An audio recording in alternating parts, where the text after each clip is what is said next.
Bonjour à tous et bienvenue pour votre nouveau 4x4 Actu.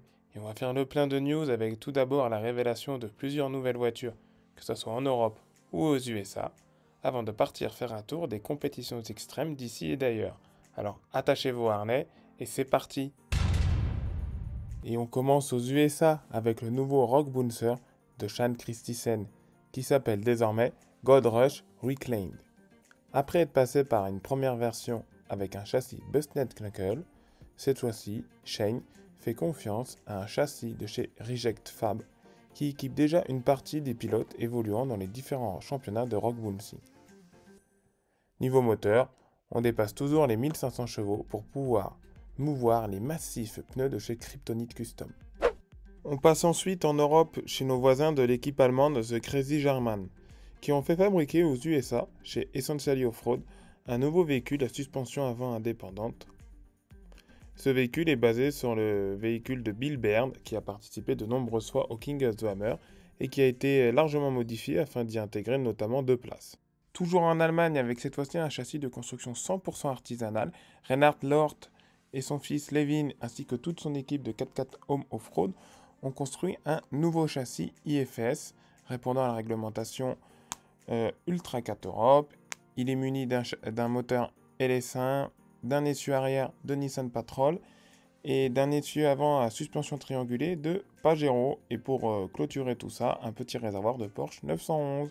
On pourra le retrouver très certainement en action dans les différentes manches du championnat Ultra 4 européen.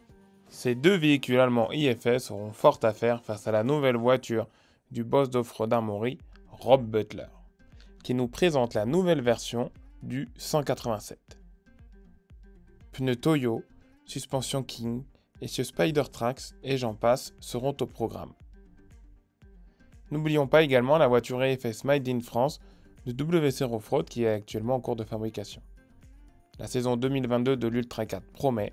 D'ailleurs, si vous ne savez pas ce que c'est, je vous laisse aller regarder ma vidéo qui traite le sujet. Maintenant, place aux compétitions et avec dans un premier temps l'Extreme Challenge de Bulle organisé par Offroad 4x4 Factory en Picardie au mois de mars. Plus d'une quinzaine de concurrents avaient fait le déplacement depuis la Belgique et même le sud de la France. Après un week-end riche en émotions, c'est Francis Peters et Els Brown qui remportent l'épreuve devant la team Zuc Normand de Benoît Villain.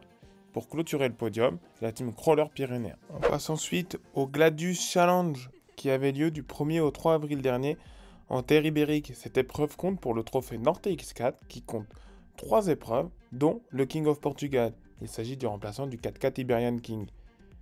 L'équipe des Mud Racers était le seul équipage français à avoir fait le déplacement, tout droit venu de leur Bretagne natale. Leur véhicule était resté chez N-Power au Portugal pour quelques améliorations. Au final, c'est Manuel Costa qui s'impose avec son proto Offroad Armory devant Filipe Guimarães et son châssis tout droit importé des États-Unis. Allez, c'est terminé pour votre 4ème 4x4 Actu. On se retrouve au mois de mai et au mois de juin avec beaucoup d'événements à venir. Au revoir.